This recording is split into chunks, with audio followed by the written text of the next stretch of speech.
Kenapa ya akhir-akhir ini banyak sekali ulama, ustadz, kiai, gus, buya, dan sebagainya itu pamer kemewahan, pamer harta, pamer kekayaan, dan hal-hal yang bersifat materialistis di sosial media. Apakah Islam mengajarkan umatnya untuk menjadi seseorang yang menganut hedonisme sejati dan hidup bermewah-mewahan, berkelimpahan, berlebih-lebihan dalam menikmati duniawi yang fana ini? Apakah memang Islam mengajarkan umatnya untuk menjadi seseorang yang rakus dan tamak akan harta duniawi? Mari kita bahas. Assalamualaikum, what is up, Kritizen? I'm Lee, I'm no one from nowhere. Welcome to my channel.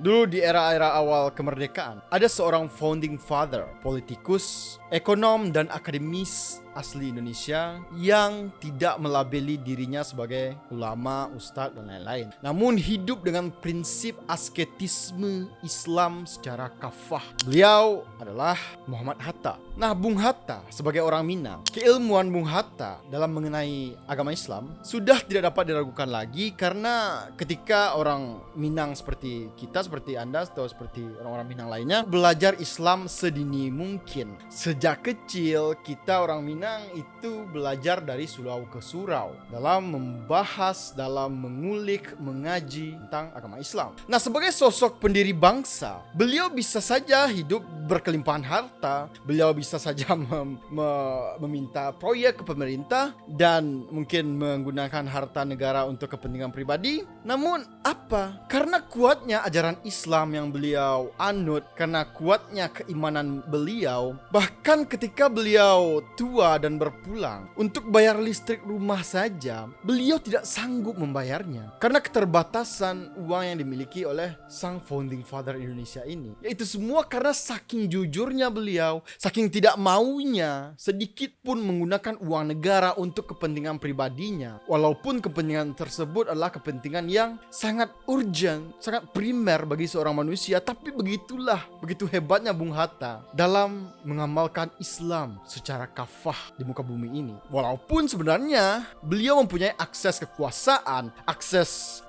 ekonomi, karena beliau seorang ekonom yang handal. Otak beliau juga sudah tidak bisa diragukan lagi kepintarannya, kejeniusan Muhammad Hatta dalam mengembangkan ekonomi Indonesia. Tapi tidak sedikit pun digunakan untuk kepentingan pribadi beliau dan keluarganya. Beliau bukanlah seorang ulama, bukan seorang ustadz, bukan seorang yang dipandang sebagai ahli agama bagi rakyat awam tentunya, yang tidak membaca kisah beliau, tidak membaca biografi beliau secara utuh tentunya. Tapi bagi saya, dari kisah hidup beliau, dari bagaimana cara beliau menjalani hidup, bagaimana cara beliau mengaplikasikan ajaran Islam di kehidupan sehari-hari, itu kita semua sudah mendapatkan ilmu yang sangat berharga, jauh berharga daripada apa yang disampaikan oleh ustadz-ustadz zaman sekarang tentunya. Untuk bagaimana cara kita menjadi Islam sejati, bagaimana kita menjadi seorang muslimin yang bermanfaat bagi dunia ini. Nah, kita bandingkan dengan zaman sekarang. Ulama, ustadz, gus, kiai, dan lain-lain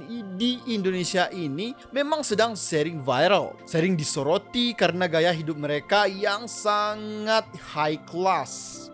Sangat bermewah-mewahan, mendambakan kehidupan duniawi yang indah dipandang mata, sering pamer harta, pamer mobil, pamer kemewahan. Tentunya hal inilah, kehedonisme inilah yang melambungkan nama mereka di kancah perdakwahan pada era sosial media seperti sekarang ini. Ya, karena di sosial media semakin sering orang-orang tersebut memamerkan harta benda, memamerkan kemewahan duniawi, maka akan semakin melambung tinggilah nama seseorang itu dikenal di masyarakat luas Indonesia ini tentunya. Nah, tentu saja saya tidak menjudge seorang ustadz, seorang tokoh, seorang agamawan, seorang ulama dalam aliran Islam tertentu, dalam sekte Islam tertentu, dalam organisasi Islam tertentu. Tapi ini saya ingin mengkritik secara general. Ya, karena hampir semua golongan, hampir semua sekte, hampir semua organisasi di agama Islam ini pasti memiliki sosok-sosok yang nyentrik, sosok-sosok yang hedonistik, yang selalu bergelimangan harta duniawi. Dan uniknya, fenomena seperti ini hanya terjadi mayoritasnya di Indonesia saja.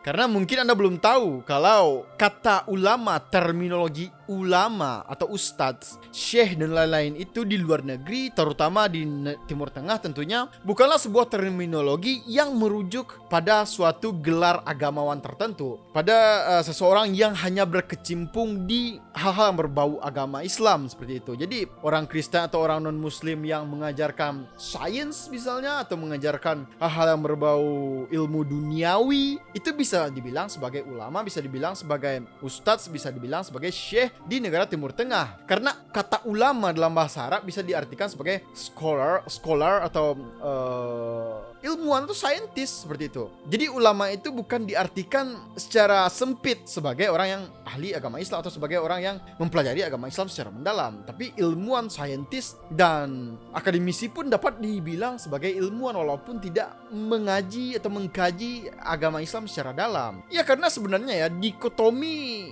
gelar seperti gelar ulama, ustadz dan sebagainya itu hanya ada di Indonesia ini, yang mana masyarakat Indonesia masih terdoktrin dengan kasta-kasta di masa lalu di agama non-muslim yang mungkin mendoktrin masyarakatnya agar mempercayai bahwa manusia ini sebenarnya berkasta-kasta gitu. Jadi ya sifat feodalisme dan doktrin-doktrin feodalisme ini masih mengakar kuat di benak kita rakyat Indonesia sampai masa modern ini. Ya banyak sekali masyarakat Indonesia menganggap ulama, ustadz dan lain-lain itu adalah seorang titisan dewa seperti itu, dalam tanda kutip ya, tidak secara harfiah, yang wajib dihormati setinggi mungkin, wajib dikhidmatkan, diamalkan seluruh ajarannya, walaupun mungkin ajaran tersebut tidak tersanadkan ke ulama di masa lalu, ke imam-imam besar di masa lalu seperti itu. Wajib dicium kakinya, diminum bekas air minumnya, dan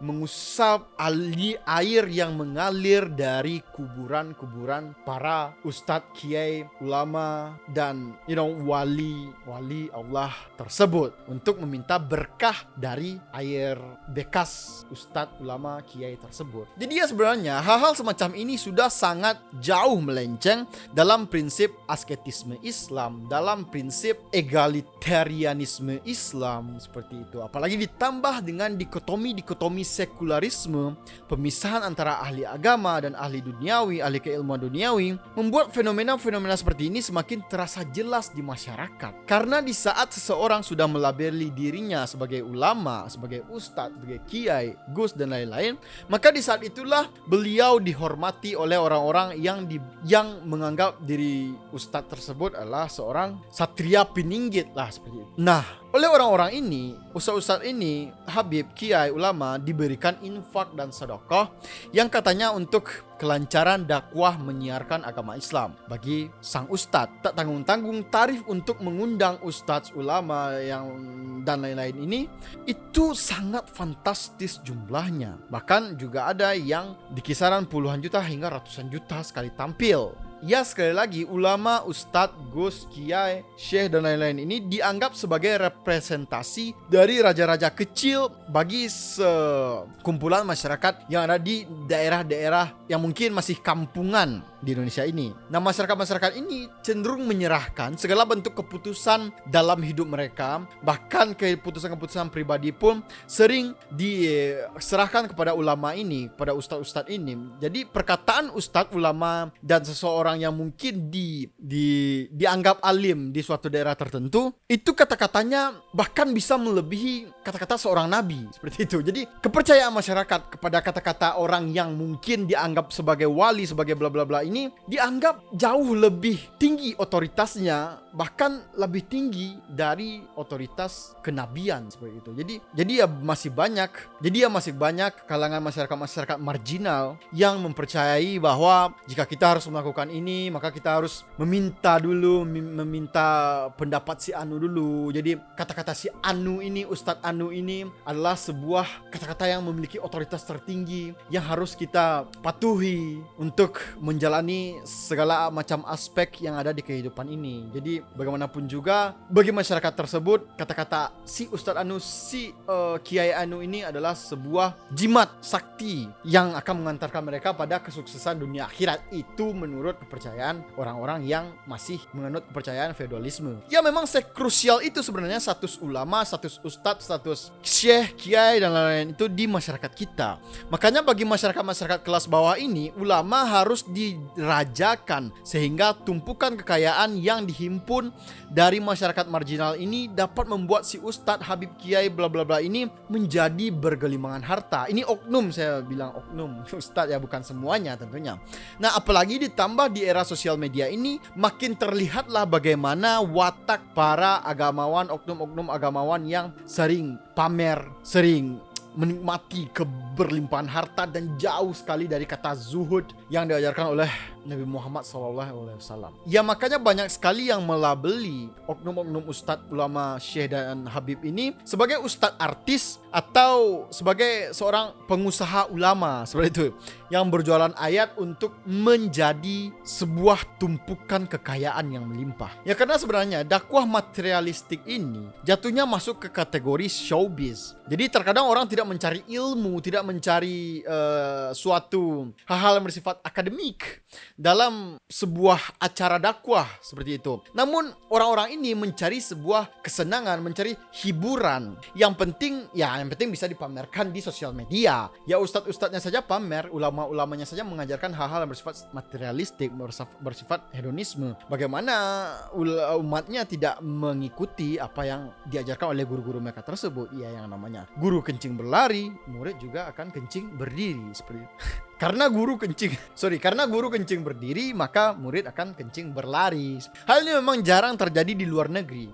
Apalagi jika kita merujuk pada ulama-ulama Islam di zaman kekhalifahan Islam yang mungkin masih golden age-nya Islam seperti itu, zaman keemasannya Islam. Sudah bisa dipastikan tidak ada satupun ustadz, tidak ada satupun ulama yang hidup dalam kemewahan, keberlimpahan, ketamakan dan keberlebih-lebihan dalam menikmati harta duniawi, dalam menikmati harta yang telah dititipkan oleh Allah Subhanahu wa taala kepada orang-orang tersebut, kepada ulama-ulama tersebut. Nah, dalam Islam sendiri menjadi kaya raya dan berkecukupan itu mungkin bisa dianggap sebagai hal yang harus atau wajib dikejar oleh umat Islam. Karena tidak ada satupun dalil yang melarang umat Islam untuk menjadi kaya, untuk menjadi berkecukupan, untuk membagikan harta kekayaan tersebut ke orang yang membutuhkan, untuk menolong sesama muslim yang membutuhkan. Jadi tidak ada satupun dalil ayat yang melarang umat Islam untuk menjadi kaya. Oke? Jadi jangan pula Anda berpikir bahwa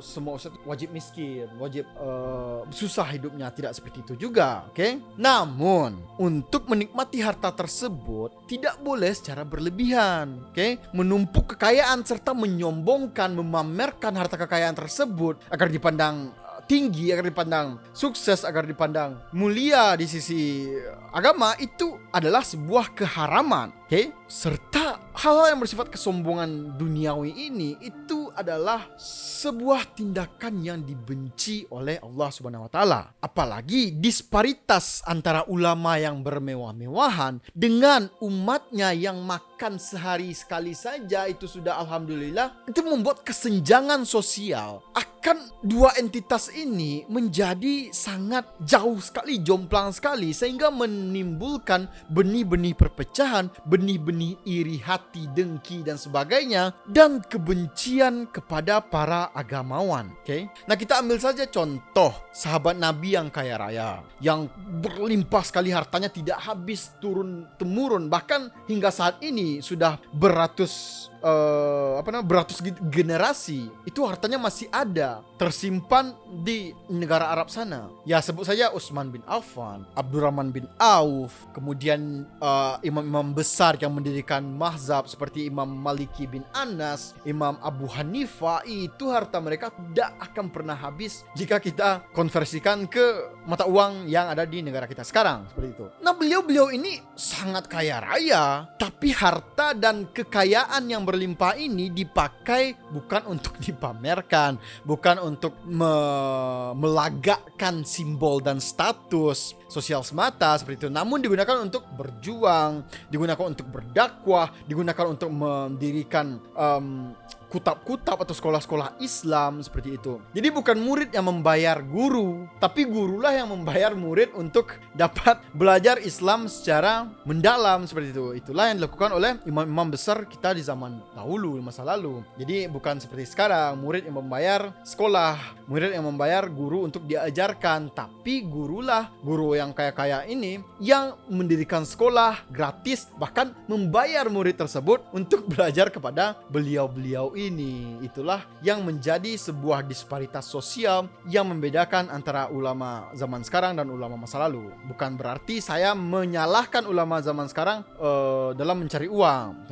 Tentu saja tidak seperti itu. Oke, ya zaman sudah berbeda dan ya realita mengalahkan segalanya. Ya ulama-ulama di zaman lampau ini mengembangkan ilmu pengetahuan Islam secara luas di jalan Allah Subhanahu wa taala.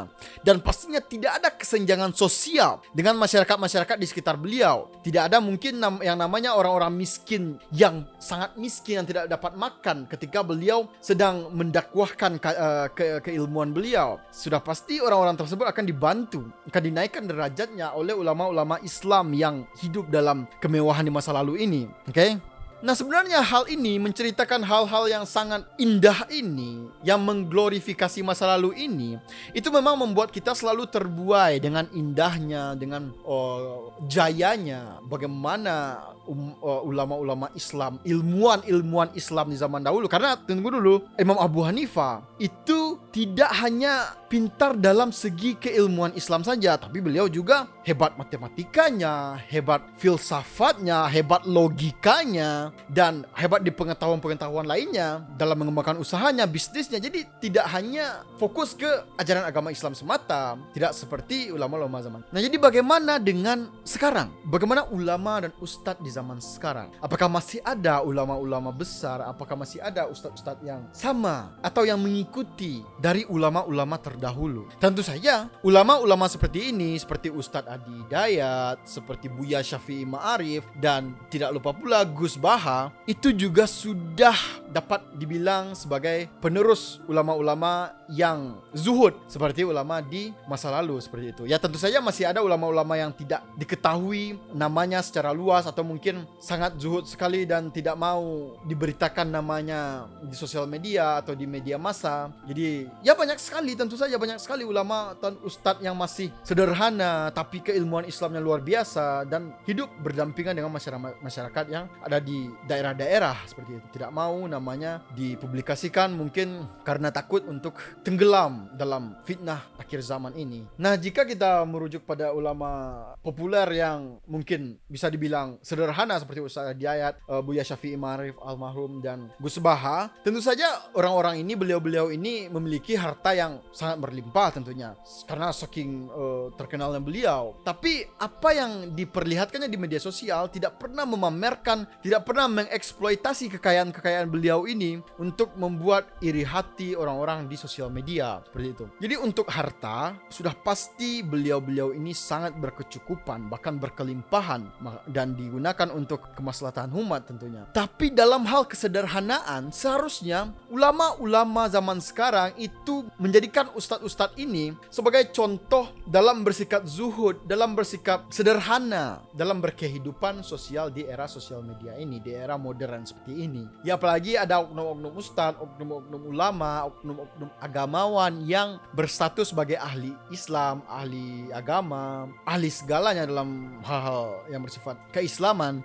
Seharusnya mereka menerapkan prinsip-prinsip sosialisme yang dianut oleh Islam itu sendiri. Jadi Islam tidak pernah mengajarkan hal-hal yang bersifat kapitalisme, menumpuk harta kekayaan di diri sendiri, tapi harta kekayaan tersebut harus dibagikan kepada orang-orang yang membutuhkan. Itulah yang diajarkan oleh Islam. Nah, apalagi memamerkannya, apalagi menumpuk kapital tersebut dan memamerkannya, itu tidak pernah diajarkan oleh Islam sedikit pun. Sehingga hal-hal tersebut, ustadz-ustadz, oknum-oknum ustadz ini memperburuk citra Islam di mata dunia. Dan saya tidak pernah menyebutkan siapa ustadznya, tapi ini hanya oknum saja dan berdasarkan sentimen-sentimen yang beredar di masyarakat tentunya. Ya agar kritikan saya terhadap oknum-oknum ustadz yang sudah kaya dan mentereng ini bisa dapat dianggap sebagai sebuah nasihat, ya walaupun siapa saya memberikan nasihat. Tapi ya sebagai sebagai sesama umat Islam, tentunya kita dapat memberikan kritikan dan saran kepada agamawan-agamawan yang memberikan dakwahnya untuk kemaslahatan umat. Ya, jangan anggap kritikan saya ini sebagai serangan atau fitnahan kepada ustaz-ustaz tersebut, tapi anggap sebagai suatu hal yang harus dipertimbangkan lah ya untuk kedepannya. So I'm Lee, stay smart and keep your critical thinking sharp. Bye bye.